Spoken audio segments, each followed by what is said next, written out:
ఆవు అనగానే అందరికీ గుర్తొచ్చేది పాలు. కేవలం పాలు మాత్రమే కాదు, పాల దిగుబడితో పాటు వివిధ రకాల పదార్థాలను తయారు చేయొచ్చు. అందులో భాగంగా ఆవు నుంచి వచ్చిన 5 రకాల పదార్థాలని పంచగవ్య రూపంలో తయారు చేస్తున్నారు. మరి ఈ పంచగవ్య వల్ల ఉపయోగం ఏంటి? పంచగవ్యతో ఎలాంటి ఉత్పత్తులను తయారు చేస్తారు? అంటే ఇటు వైద్య రంగంలో కావచ్చు, మరోపక్క వ్యవసాయానికి సంబంధించి ఏ విధంగా తయారు చేస్తారు, వీటి నుంచి ఏ విధంగా ఉపాధి పొందుతారో ఒకసారి చూద్దాం. గోమాత విశ్వమాత. గోవును సంరక్షిస్తే గోవిందుడిని ఆరాధించినట్టే. సనాతన ధర్మంలో గోవుకు విశిష్ట స్థానం ఉంది. తిరుమలలో కల్తీ నెయ్యి వివాదం తర్వాత గోవుతో తయారైన నెయ్యితోనే శ్రీనివాసుడికి కైంకర్యాలు, లడ్డు తయారు చేయాలంటూ భక్తులు హెచ్ఎంటీవీ వేదికగా డిమాండ్ చేశారు. ఆ ప్రతిపాదనను హెచ్ఎంటీవీ టీటీడీకి అందించింది. అలాగే గో ఆధారిత ఉత్పత్తులు అత్యంత విలువైనవి. వాటి వినియోగం ఆరోగ్యానికి మేలు చేస్తుంది. మరి గోవుతో మానవునికున్న అనుబంధం ఏంటి? వ్యవసాయం, వైద్యంలో ఉపయోగించుకునేలా దేశీ ఆవు ఉత్పత్తులతో పంచగవ్యను ఎలా తయారు చేస్తారు అన్న అంశంపై నిపుణుల ద్వారా తెలుసుకుందాం. నేను ఈ మధ్యకాలంలో ఒక గోవు కోసం కశ్మీర్ నుంచి కన్యాకుమారి వరకు పాదయాత్ర చేయడం జరిగింది. ప్రతి ప్రాంతంలోనూ ఈ గోవు మహత్యము, అదేవిధంగా ఈ మట్టిని ఏ విధంగా కాపాడాలనే విషయాన్ని రైతులకు తెలియజేస్తూ, రైతులు ఆవులను అమ్ముకోవద్దు, ఆవులను నమ్ముకోవాలని చెప్పి ఒక కాన్సెప్ట్తోని దేశమంతా కూడా పాదయాత్రలు చేశాను. ఈ ధర్మం కోసం, ఈ దేశం కోసం 28,000 కిలోమీటర్లకు పైగా నేను పాదయాత్రలు చేశాను. మా ఉద్దేశం ఏంటంటే, ఈరోజు గో ఆధారిత వ్యవసాయం ద్వారా ప్రజల్లోకి వస్తున్నాం. చాలామందిలో అవేర్నెస్ వస్తుంది. ఇంకా మీ ప్రసార మాధ్యమాల ద్వారా కూడా ఇలాంటి అవేర్నెస్ రావాలి. ఎందుకంటే దీనికి అంతా కూడా మనకు ఇది సైన్స్, ఇక్కడ అన్నీ కూడా ప్రూఫ్స్ ఉన్నాయి. ఈరోజు అమెరికా లాంటి పాశ్చాత్య దేశాలు కూడా మన గోవు మూత్రానికి పేటెంట్ హక్కులుగా తీసుకుంటున్నారు. అరబ్ దేశాల్లో మన రాష్ట్రం నుంచి, ఇక్కడ నుంచి, మన దేశం నుంచి ఆవు పిడికలు ఇక్కడ నుంచి ఫ్లైట్లో అక్కడ తీసుకెళ్ళి ఆ భూమిపైన జల్లుతున్నారు. అంటే సూక్ష్మ పోషకాలు వస్తాయనే ఒక ఉద్దేశంతో. ఇదే కాదు, ఈరోజు బ్రెజిల్ లాంటి దేశాలు, అరబ్ దేశాల్లో కూడా మన ఆంధ్రప్రదేశ్ జాతి అయిన ఒంగోలు జాతి ఆవులను ఇక్కడ నుంచి అక్కడ తీసుకెళ్ళి బ్రీడింగ్ చేసి లక్షల రూపాయలు సంపాదించడంతో పాటు ఆరోగ్యంగా బతుకుతున్నారు. మనమెందుకు మన గోసంతతిని గ్రామాల్లో రక్షించవద్దు? అందుకే ఆవు విషయంలో గావో విశ్వస్యం మాత్రాన, అంటే ఆవు ఒక భారతదేశానికి తల్లి కాదు, యావత్ ప్రపంచానికి తల్లి ఈ గోమాత. ఈ గోవు లేకపోతే ఈ భూమి లేదు, ఈ సనాతన ధర్మమే లేదు. అంతర్జాతీయంగా కూడా రోగరహిత ప్రపంచాన్ని మనం సృష్టించవచ్చు. ఇది ఓన్లీ ఒక దేశీవాళి అవుతాం మాత్రమే సాధ్యం. ప్రతి గోవు నుంచి వచ్చే ప్రతి వస్తువు అండి, ఆ పంచగవ్యాలు ఏదైతే ఉన్నాయో ప్రతి దాన్ని మన పంట పొలాల్లో వాడుకోవచ్చు, మన ఇంట్లో మనం ఔషధంగా తీసుకోవచ్చు. రుచి కోసం కూడా నెయ్యి వాడుతుంటాం, పాలు, పెరుగు ఇవన్నీ కూడా వాడుకోవచ్చు. ఇలా ప్రతిదీ, ఆఖరికండి ఆవు చనిపోయినా కూడా మనం ఒక చోట పూడ్చిపెడితే 100-150 మీటర్స్ రేడియస్లో ఆ మట్టి అంత సారవంతంగా తయారవుతుంది. ఇలా ఏది కూడా వేస్ట్, వృధా లేదండి ఆవులోని. అంత గొప్ప విలువలు ఉన్నటువంటిది ఆవు. అందుకే గోమాత అన్నారు. మిగతా ఏ జంతువుని కూడా గోమాత అని అనలేదండి. గోవుని కేంద్రంగా చేసుకుని, అంటే గోవు నుంచి వచ్చే ఉప ఉత్పత్తులు ఏవైతే ఉన్నాయో, ఆవు పేడ, ఆవు మూత్రం. ఆవు పాలు ఇచ్చేది 6 నెలల నుంచి 7 నెలలు, 8 నెలలు లాక్టేషన్. కానీ మూత్రం మాత్రం జీవితాంతం ఇస్తుంది. పాల కన్నా గొప్పది మూత్రం, మూత్రం కన్నా ఇంకా గొప్పది గోమయం. దీని ద్వారా ఉప ఉత్పత్తులు తయారు చేయటం అనేది ఎక్కడైతే మహారాష్ట్రలో నాగపూర్లో ఉన్నదో గో విజ్ఞాన కేంద్రం, సునీల్ మాన్సింగ్ గారు దీన్ని నిర్వహిస్తున్నారు. గోమాతల్ని రక్షించుకుంటే భూమాత కూడా రక్షించబడుతుంది. దేశీయ ఆవుల్ని పరిరక్షిస్తే నాణ్యమైనటువంటి పాడి పంటలు వస్తాయి. తద్వారా మనిషి ఆరోగ్యం కూడా ఎక్కువ కాలం జీవించే అవకాశం ఉంది. చాలా సంతోషం, ఎందుకంటే గోమాతల్ని రక్షించుకొని భావితరాలకు అందించాల్సిన నైతిక బాధ్యత మనందరి మీద ఉంది. ఇప్పుడు కౌ కడ్లింగ్ అంటారు. కౌ కడ్లింగ్ అంటే ఆవుతో వాటేసుకుంటే గొప్ప లాభం ఉంటుంది, ఇమ్యూన్ సిస్టమ్ పెరుగుతుంది, ఏదైనా వ్యాధులుంటే తగ్గిపోతాయి. ఈ కౌ కడ్లింగ్ని అమెరికాలో కానీ, యూరోప్లో కానీ, పాశ్చాత్య దేశాల్లో ఒక పెద్ద యజ్ఞంగా నడుస్తుంది. ప్రతి ఇంట్లో ఒకరు ఒక ఆవును పెట్టుకుంటే వాళ్ళు కౌ కడ్లింగ్ చేస్తే వారి యొక్క ఆరోగ్య పరిస్థితి గొప్పగా మారిపోతుంది. అదొకటే కాదు, ఈ గోమూత్రం నుంచి ఏమవుతుందంటే పంచగవ్య అనేటువంటి ఒక మహత్తరమైనటువంటి ఔషధం తయారవుతుంది. ఆవుని సంరక్షించాలి అంటే ఇది కూడా ఒక పద్ధతిగా మారిపోతుంది. ఈ 2 విధాలుగా ఆవు మనకు ఇస్తుంది. అన్నిటికి మించి పంచగవ్య క్యాన్సర్ లాంటి పెద్ద పెద్ద వ్యాధులకి వాటికి కూడా ఉపయోగించవచ్చు అని కొత్తగా వినిపిస్తుంది. సో దాని గురించి ఏమంటారు? అది సక్సెస్ఫుల్గా పనిచేస్తుందా? అంటే ఇప్పుడు మనం పనిచేస్తుంది, కాకపోతే అందులో ఆ క్యాన్సర్ ఇచ్చినటువంటి ఆ ఔషధంలో ఆ తత్వం ఉన్నటువంటి రసాయనం ఏదో తెలియదు మనకు.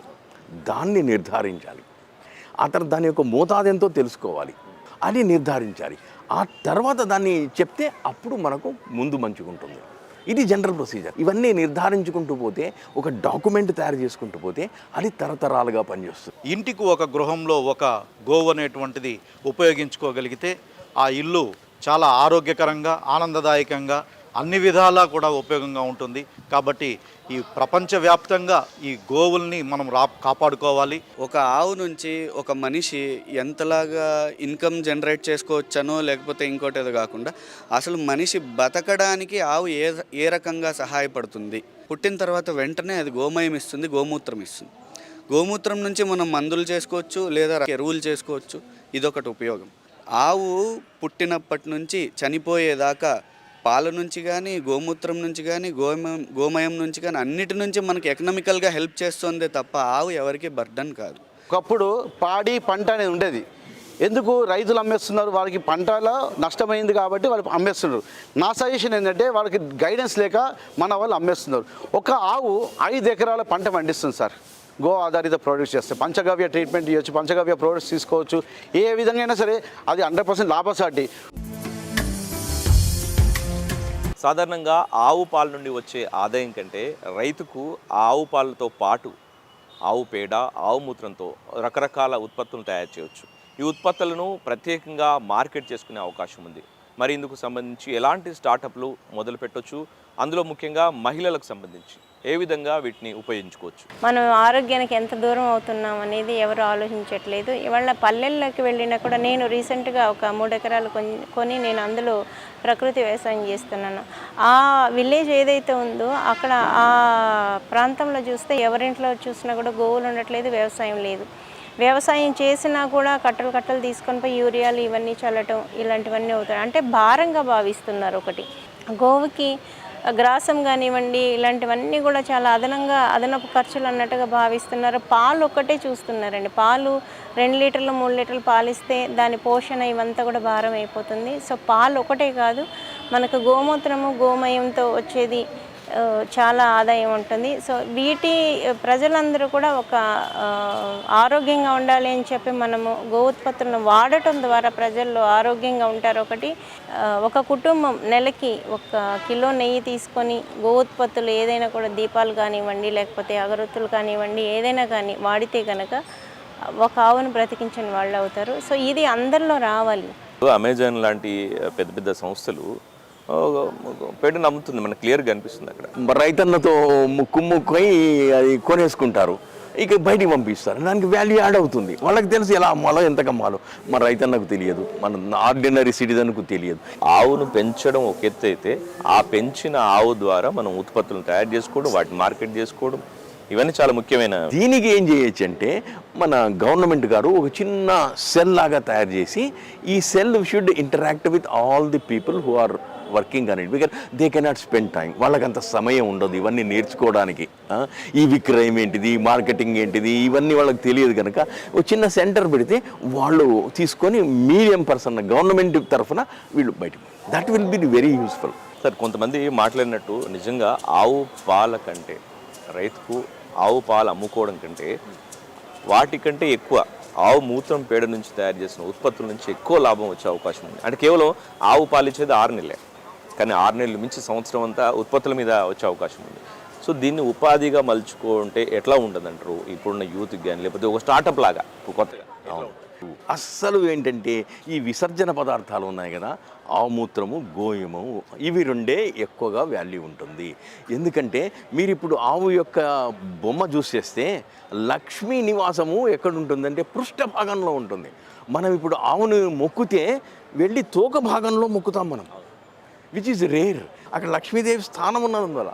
అంటే లక్ష్మీదేవి స్థానం అక్కడ ఉన్నదంటే ఏమి, ఆ గోమూత్రము గోమయంకు వాల్యూ ఉండాలి. ఈ వాల్యూ ఇలా తీసుకురావాలి. ఒక ఇన్స్టిట్యూట్ లాగా పెట్టి ఈ వస్తువులన్నీ అందుబాటులో తీసుకొస్తాం, దాన్ని సరళంగా అర్థమయ్యేటట్టు అక్కడ విద్యార్థులకు నేర్పించడం, ఒక కేంద్రంగా తయారు చేయాలి. ఆవు నుంచి ఇన్ని ఉత్పత్తులు అవుతున్నాయి. ఒకవైపు 5 దొంతల పంట 5 లేయర్ మోడల్ పాలేకర్ గారిది ఏదైతే ఉందో అక్కడ ఒక మోడల్ తయారు చేస్తాం 5 ఎకర్లోనే. అది నేర్చుకునేవాళ్ళు అది నేర్చుకుంటారు. అలాగే గో ఉత్పత్తులు నేర్చుకునేవాళ్ళు గో ఉత్పత్తులు నేర్చుకుంటారు. అలాగే పంచగవ్య నేర్చుకునే వాళ్ళు పంచగవ్య నేర్చుకుంటారు.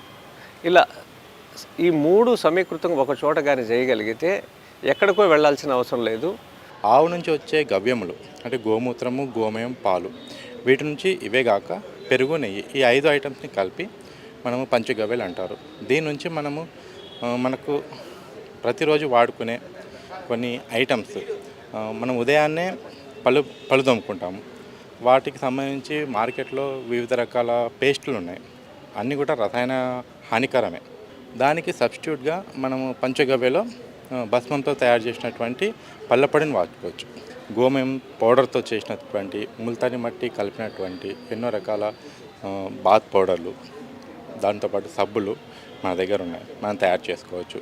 దాంతోపాటు ఫేస్ ప్యాక్లు, ఇలాంటి చాలా రకాల ఐటమ్స్ మనం తయారు చేసుకోవచ్చు. వీటితో పాటు ఇంకా ఐ డ్రాప్స్, ఇయర్ డ్రాప్స్, ఇంకా పంచగవ్య నసిక అంటారు. నసిక వచ్చేసి మనకు తల భాగంలో ఎలాంటి ప్రాబ్లమ్స్ ఉన్నా, మెదడుకు సంబంధించి ఎలాంటి ప్రాబ్లమ్స్ ఉన్నా కానీ మనము చాలా తేలికగా తక్కువ ఖర్చులో మనము తగ్గించుకోవచ్చు. వేదాలని మనం రెఫరెన్స్ తీసుకుంటే కనుక ఈ శరీరం అనేది పంచతత్వాలతో ఏర్పడింది. అంటే అగ్నితత్వం, వాయుతత్వం, జలతత్వం, భూమితత్వం, ఆకాశతత్వం. ఈ పంచతత్వాలలో ఎప్పుడైతే ఇంబ్యాలెన్సెస్ వస్తాయో, హెచ్చుతగ్గులు వస్తాయో, ఆటోమేటిక్గా మనిషి అంటే మానవులకు మనకి అనారోగ్యాలు రావడం జరుగుతుంది. అయితే ఈ అనారోగ్యాలకి మూలాల నుంచి క్లియర్ చేయాలి అంటే ఈ పంచతత్వాలలో ఏ తత్వంలో మనకి ఇంబ్యాలెన్స్ వచ్చిందో ఆ తత్వాన్ని బ్యాలెన్స్ అవ్వాల్సి వస్తుంది. అవి ఎలా బ్యాలెన్స్ అవుతాయి? చాలా సింపుల్ అండి. గోవు నుంచి వచ్చిన పంచగవ్యాలు ఏవైతే ఉన్నాయో వాటిని మనం తీసుకోవడం వల్ల మన శరీరంలో ఉన్న పంచతత్వాలు ఇంబ్యాలెన్స్ అనేవి క్లియర్ అవుతాయి. గోవుతో కేవలం ప్రొడక్ట్సే కాకుండా మెడిసిన్స్ కూడా తయారు చేయొచ్చు. రకరకాల రోగాలకు వాటిని ఉపయోగిస్తూ వాళ్లకు స్వస్థత చేకూర్చడం అనేది జరుగుతుంది. ఈ పంచగవ్యాల్లో మెయిన్ ఏమంటే అన్నిటికన్నా ప్రధానం గోమూత్రం. గోమూత్రే ధన్వంతరి అన్నట్టుగా గోమూత్రం నుంచి తయారు చేసినటువంటి, బాష్పీకరణం చేసి తయారు చేసినటువంటి మందులు, అర్కులు ఏవైతే ఉన్నాయో రకరకాల రోగాలకు చాలా రకాలుగా ఈ కొన్ని వైద్య విధానాలు ఏవైతే సాధించలేకుండా ఉన్నాయో అలాంటి వాటికి కూడా దీంట్లో మందులు ఉన్నాయి. ఆ రోగాలు కూడా నయమైనటువంటి రోజులు ఉన్నాయి. పంచగవ్య, మనం ఈ పదాన్ని ప్రాచీన కాలం నుండి వింటుంటున్నాం. కానీ ఈ పంచగవ్యను వినియోగించే క్రమంలో ఎలాంటి సైంటిఫిక్ నిర్ధారణ ఉంది? ఈ నిర్ధారణతో పాటు దీన్ని ఏ విధంగా ఉపయోగించుకోవచ్చు అన్న అంశాలను ఇప్పుడు తెలుసుకుందాం. Government, cow is the subject of Gau Seva Ayog and it limits over there. And because the Gau Seva Ayog itself of the various states and the government itself is not much aware about it, because they are the custodian of the entire livestock of the country. So cow is one of them for them. So I think the scientists, the community which are dedicated for the cow, they are the major custodian and they are coming forward now. Like this Panchagavya Vidyapeetham, they are coming up for the therapeutic applications of the urine, cow dung. Me as a scientist, me as an entrepreneur coming up with the value chain of the cow dung. Similarly, the dairy sector is quite mature.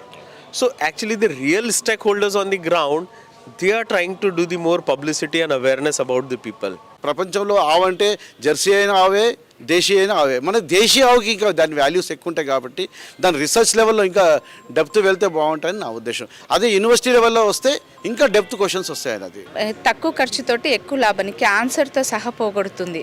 అంటే తగ్గదు అనే సమస్యనే లేదు. First ఆవును రక్షించాలి అనేది, ఆవును రక్షించాలి అంటే పేడతోటి ఒక వేస్ట్గా పడేసే దాంతో మొక్కలకు వేసుకోవచ్చు. అంటే ఎరువుల బదులు ఇవి వాడుకుంటున్నాము. మళ్ళీ తర్వాత అదే ధూపం వేస్తున్నాం. ఒక్క చుక్క ఆవు నెయ్యితోటి 1 టన్ను ఆక్సిజన్ ఉత్పత్తి అవుతుంది. ఇది సైంటిఫిక్గా ప్రూఫ్ అయింది.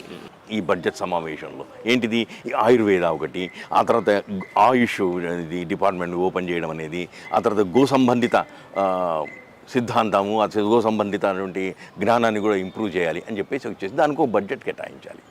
అప్పుడు అది ఆ తర్వాత ఎలా దాన్ని మీరు చేస్తారని అడుగుతారు. హౌ యూ అంటే అప్పుడు చెప్పాలి డిఎస్టీ ఉంది, డిబిటీ ఉంది, యూజీసీ ఉంది, సిఎస్ఐఆర్ ఉంది, ఐసీఎంఆర్ ఉంది, బిఏఆర్సీ ఉంది, అంటే బిఏఆర్సీ అంటే అటామిక్ ఎనర్జీ కూడా ఉంది. ఇవన్నీ ఉన్నాయి కనుక మనం వీటితో సంబంధం పెట్టుకుంటే అవన్నీ ఫండింగ్ ఏజెన్సీస్ వాళ్ళు చూసుకుంటారు. ఇంకా అప్పుడు ఇవాల్యుయేట్ చేస్తారు ఆ ప్రపోజల్ని, ఆ సైంటిస్ట్కు ఇచ్చేస్తారు, గ్రాంట్ ఇస్తారు, అప్పుడు ఆయన రీసెర్చ్ చేయొచ్చు. ఇది పద్ధతి, మూలమైన పద్ధతి.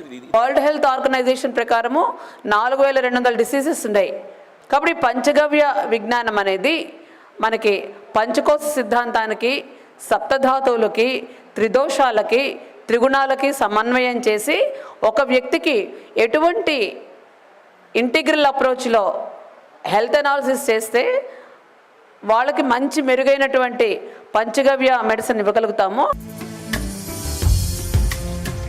అధిక పాల దిగుబడులు సాధించే క్రమంలో రైతులు ఎక్కువగా విదేశీ బ్రీడ్స్ని ఎక్కువగా పెంచుకుంటున్నారు. అందులో జెర్సీ ఆవులను పెంచుతున్నారు. మరి ఈ క్రమంలో ఈ అంతరించిపోతున్న ఆవులను ఎలా రక్షించుకోవాలి, ఆ రకాలున్న పోషకాలేంటో మరింత వివరంగా తెలుసుకుందాం. గురుజీ, ఇప్పుడు ఈ జాతీయ సదస్సులో భాగంగా అంటే ఎలాంటి కార్యక్రమాలు నిర్వహిస్తున్నారు, దీనివల్ల ఉపయోగం ఏంటి? इस कार्यक्रम का मुख्य उद्देश्य है गाय का सस्टेनेबल मॉडल पूरे विश्व में खड़ा करना.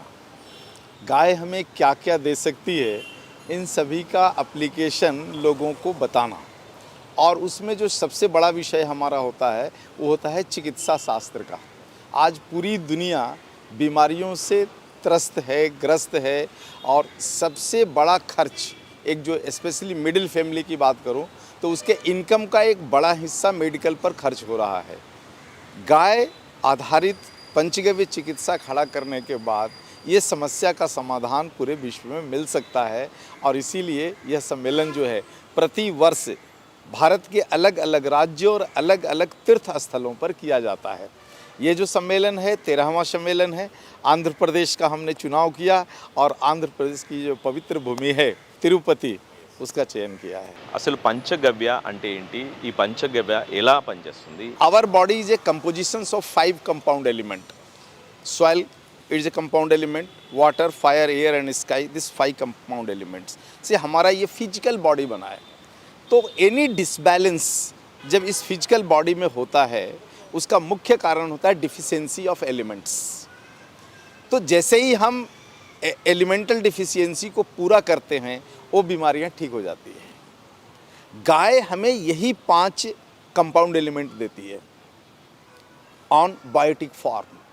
तो गाय के जो गव्य हैं, जो बायोटिक फॉर्म में कंपाउंड एलिमेंट है, जब हम इसका भक्षण करते हैं, ग्रहण करते हैं, तो हमारे बॉडी का एलिमेंटल डिफिशियंसी ख़त्म हो जाता है. और एलिमेंटल डिफिशियंसी ख़त्म हो गया तो बीमारियां परमानेंट ख़त्म हो जाती है.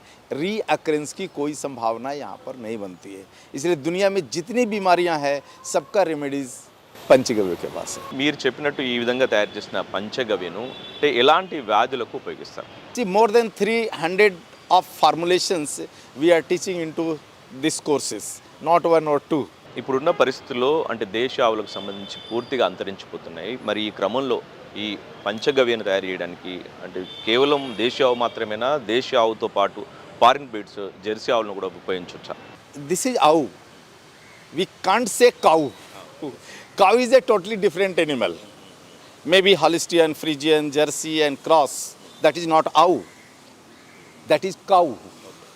Okay, we are working on the cow. That is the Indian breeds, I can say. From sun, not only light rays come, some invisible energy also comes. That invisible energy received by the cow only, not by cow. ప్రస్తుతం cancer లాంటి పెద్ద పెద్ద వ్యాధులకు కూడా ఈ పంచగవ్య పనిచేస్తుందని అంటున్నారు. So దాని పనితీరు ఏ విధంగా ఉంటుంది? Everything is curable. Every year we publish the medical bulletins. You can see the this year medical bulletin. Lot of cancer patient has totally cured. Even in Andhra Pradesh and Telangana, lot of cancer people succumb. Those hospitals rejected. They have told another 3-4 months your life is there, go and stay. Usually that type of patient only come on the Panchagavya and they become fully cured and they live more than 10 years and 15 years. Lot of example you can see in our bulletin. ప్రస్తుతం ప్రజల్లో ఈ పంచగవ్యకు సంబంధించి ఈ అవగాహన కోసం ఎట్లాంటి కార్యక్రమాలు చేస్తే బాగుందంటారు? Yeah, very less awareness. I will tell you. Allopathy, what is the life? 250 years they have established this medical science. Okay, modern Ayurveda also 200 years. Ancient Ayurveda, long ago. Go to the homeopathy, they are working from last 225 years. Okay, Unani also more than 100 years. What is the life of Panchagavya? We have started this 2011 as a medical course. So only 13 years. And in that 13 years, it is, I think, good improvement, good awareness. Lot of people knows about the Panchagavya. సాధారణంగా మెడికల్లో అంటే ఏదైనా ఒక మందు మనం ఇచ్చే ముందు లేకపోతే ఒక ట్రీట్మెంట్ ఇచ్చే ముందు దానికి ఒక పర్టికులర్గా ఒక డోస్ ఉంటుంది. మరి ఈ పంచగవ్యకు సంబంధించి డోస్ విధానం ఎట్లా ఉంటుంది? ఒకవేళ వాటిని చేసుకోలేకపోతే ఏ విధంగా ఎలాంటి సమస్యలు రావచ్చు? Panchagavya is the Shastriya formula, but there was no specific expert to deal this Panchagavya. That's why Panchagavya Vidyapitham Kanchipuram has started the medical course, and till this year we have crossed more than 8,000 Panchagavya experts in all different states, and we are teaching this course on 11 Indian languages. రైతులకు వ్యవసాయంలో ఏ విధంగా వినియోగించుకుంటున్నారు అంటే దాని ప్రాముఖ్యత ఏంటో చెప్పండి. Farmer also can do this because farmers, they are having sufficient knowledge to grow the organic food grains, vegetable and everything, and this is possible only with the help of AU. So already they have AU, but they have to learn little bit the medical science, human anatomy, physiology, how it is working, and compositions of gavya and herbs. And see, no need higher education to learn this. In our Vidyapitham, teach everybody. Those who can write clearly, read clearly, speak clearly, it's enough to learn the Panchagavya medical science. And there is no age bar. ఆవు పుట్టుక మొదలు తన చివరి జీవితం వరకు అది ఏ విధంగా జీవిస్తుంది, ఈ జీవిత కాలంలో మనిషికి ఏ విధంగా మేలు చేస్తుంది, వీటితో పాటు ఈ గోవులను ఏ విధంగా సంరక్షించాలన్న అంశాల గురించి గో సంరక్షకులు, రైతులు, వారితో పాటు నిపుణులు వీరందరూ ఏమంటున్నారో ఒకసారి తెలుసుకుందాం. వీరితో పాటు టీటీడీ కానీ లేకపోతే వివిధ స్వచ్ఛంద సంస్థలు ఏ విధంగా కృషి చేయాలో ఒకసారి మాట్లాడదాం. సో గో ఆధారితం అనేది గవర్నమెంట్స్ కూడా కానివ్వండి ప్రతి ఒక్కరికి అవేర్నెస్ ఇవ్వాలి. కనీసం చేస్తున్న వాళ్ళనైనా ప్రోత్సహిస్తే మేము చాలా మటుకు మా సొంత పనులు వదులుకొని మేము అవేర్నెస్ ప్రోగ్రామ్స్ చాలా చేస్తున్నాం. గవర్నమెంట్ తీసుకురావచ్చు. ఈ మధ్య ఎరువుల కోసం చాలామంది పోట్లాడుకున్నారు. నేనైతే ఇది ఒక శుభ పరిణామం అని అనుకున్నాను. ఎందుకు అనంటే రైతుల్లో కూడా అటువైపు వెళ్ళి కెమికల్స్ వాటి కోసము పాకులాడకుండా కనీసం ఒక ఆవును పెట్టుకుంటే మన ఇంట్లో గోమూత్రం ద్వారా మనం వ్యవసాయం చేసుకోవచ్చు అనే ఆలోచన అట్లీస్ట్ అప్పుడైనా కలిగిందేమో అని అనుకుంటున్నాను నేను. ఎవరైతే గో ఆధారిత వ్యవసాయం చేస్తున్నారో వాళ్ళకి సబ్సిడీస్ కానివ్వండి ఇలాంటివన్నీ కూడా ఎంకరేజ్ చేస్తే ఇంకా రైతులు పెరుగుతారు. कैसा गाय से इनकम होगा तो मैं इनसे अनुरोध कर रहा था कि आप जरूर पेपर दीजिए इस कॉन्फ्रेंस में कि जो प्रॉब्लम यह यूरोप की है और विश्व में आज 60 देशों में अपने हम्प वाली गाय है. పాలేకర్ గారేమో వ్యవసాయం గురించి చెప్పారు, అగ్రికల్చర్ గురించి చెప్పారు. రాజీవ్ దృష్టి గారు కల్చర్ గురించి చెప్పారు. ఈయనమో పంచగవ్య వైద్య చికిత్స గురించి నిరంజన వర్మ చెప్పారు. వీటికి కామన్గా ఉన్నది ఆవే. ఇవి సమగ్రతంగా మూడు కలిపి ఒక వేదికలు ఏర్పాటు చేయడానికి రాష్ట్రంలో తెలంగాణ కానీ ఆంధ్రప్రదేశ్ ఎంతవరకు ఎవరు చేయలే. పుంగునూరు ఆవు అంటే చాలా శ్రేష్టమైనటువంటి ఆవు. దాంట్లో వచ్చేటటువంటి పాలు మనం కానీ తీసుకుంటే దాంట్లో ఉన్నటువంటి మెడిసినల్ వాల్యూస్ చాలా హై మెడిసినల్ వాల్యూస్ ఉన్నాయి. అది దురదృష్టం ఈరోజు అది కనుమరుగైపోతుంది. అలాగే మన పక్కనే ఉన్నటువంటి ఒంగోలు గిత్తలు కూడా ఈరోజు కనుమరుగైపోతున్నాయి. వాటిని నేషనల్ గో మిషన్తో టీటీడీ అనుసంధానమై వాటి పుంగునూరు కానీ మన ఒంగోలు జాతిని కానీ పరిరక్షించి భావితరాలకు అందించే దిశగా మేము ప్రయత్నం చేస్తున్నాం. ఆ ప్రయత్నంలో ఖచ్చితంగా మేధావులతో అందరితో ఒకసారి మాట్లాడి ఏ విధంగా దాన్ని కాపాడుకోవాలి, ఏ విధంగా కాపాడి మన భావితరాలకు అందించాలో ఆ విధంగా మేము ముందుకు పోయేదానికి మేము ప్రణాళికలు సిద్ధం చేస్తాం. గోమాతలని నమ్ముకునే డైరీ ఇండస్ట్రీ, దాన్ని నమ్ముకునే ఈరోజు మొత్తం చిత్తూరు జిల్లాలో సగానికి సగం రైతాంగం దాని మీద ఆధారపడి మేము బ్రతుకుతున్నాం. కానీ దురదృష్టం ఈ జెర్సీ ఆవులు అవన్నీ వచ్చిన కారణంగా దేశీయ ఆవుల ఉత్పత్తి తగ్గిపోతుంది. దేశీయ ఆవుల ఉత్పత్తిని పెంచుకోవాల్సిన బాధ్యత మనందరి మీద ఉంది. విదేశీ వద్దు స్వదేశీ ముద్దు అనే నినాదంతో మనం కానీ ముందుకు పోతే, ఇప్పుడే నాకు ఒక మిత్రుడు కూడా ఇచ్చారు, ఇలాంటి ఉత్పత్తులు చాలా చేయొచ్చు. అట్లాంటి ఉత్పత్తుల్ని మనం సోపులో కానీ, అగరబత్తుల్లో కానీ, షాంపూల్లో కానీ చేసుకొని మనం ప్రజల్లోకి తీసుకొని వెళ్తే ఖచ్చితంగా ఈ మల్టీనేషనల్ కంపెనీస్ని ఎదుర్కొని నిలబడే సత్తా మనకుంది. టీటీడీ రాబోయే రోజుల్లో దేశీయ గో సదస్సు నిర్వహించాలని చెప్పి మేము ప్రణాళికలు సిద్ధం చేసుకుంటున్నాం. గోధారిత వస్తువుల మీద ఒక అవగాహన తీసుకుంటే దాని ట్రైనింగ్, ఒక స్కిల్ డెవలప్మెంట్లో దాన్ని స్టడీస్లో దాన్ని కూడా పెట్టి గో ఆధారిత వ్యవసాయాన్ని, తద్వారా మనకు మంచి పాడి పంటలు వస్తాయి, తద్వారా మనకు మంచి మెడిసినల్ వాల్యూస్ ఉన్నటువంటి ఔషధాలు తీసుకోవచ్చు. ప్రజల ఆరోగ్యం కూడా మనం పెంచే అవకాశం ఉంది. కాబట్టి ఆ దిశగా మేము ప్రయత్నం చేస్తామని మేము ముందుకు పోతాం. ప్రకృతి సిద్ధంగా గో ఆధారితంగా చేసే వాళ్ళకి మాత్రం ఎట్లాంటి సబ్సిడీలు కానీ ఎట్లాంటి ప్రోత్సాహకాలు లేవు. సో మీరు దీన్ని దృష్టిలో పెట్టుకొని ఒక మంచి వ్యవసాయం అంటే ఆరోగ్యకరమైన పంటల సాగు చేయాలంటే రైతులకు ప్రభుత్వం ఏం చేస్తే బాగుంది? జెర్సీ ఆవులకు లోన్లు ఇచ్చే పరిస్థితి ఉంది రాష్ట్రాల్లో. జెర్సీ అనేది ఒక విషం. ఏదైతే మూపురము గంగడోలు ఉన్నది మాత్రమే మన దేశీవాళీ ఆవు. ఈ ఆవు దగ్గర కూర్చున్నట్టయితే మన ఆరా పెరుగుతుంది. ఈ ఆవు దగ్గర కూర్చున్నట్టయితే మన రోగాలు నివారణ. ఈ ఆవు దగ్గర కూర్చున్నట్టయితే మన ఆరోగ్యము, ఐశ్వర్యము, అభివృద్ధి కూడా జరుగుతుంది. ఈరోజు ఈ ఆవుతో ఆరోగ్యం వస్తుంది. పంచగవ్యాలతో రోగాలు ఉన్న వారికి ఈరోజు రోగ నివారణ అయిపోతుంది. అదేవిధంగా ఆవు ఉత్పత్తులతో మనమందరం కూడా ఆరోగ్యవంతులుగా ఉంటాం. మన లైఫ్ స్పాన్ పెరుగుతుంది. కాబట్టి ఉన్న 4 రోజులు సంతోషంగా ఉండాలంటే ఇలాంటి ఉత్పత్తులను, ఇలాంటి ఆహారాన్ని, ఇలాంటి వైద్యాన్ని మనందరం చేసుకోవాల్సిన బాధ్యత మనందరిపై ఉంది. వైద్యంతో పాటు గోదావరిత ఉత్పత్తులు కూడా ఇప్పుడు తయారు చేస్తుంది. సరే, వాటిలో నిజం చెప్పాలంటే చాలా ఉపయోగాలు ఉన్నాయి. కానీ ఎందుకు అంత అవేర్నెస్ రావట్లేదు? కాకపోతే అంటే స్మెల్ వల్ల అండి.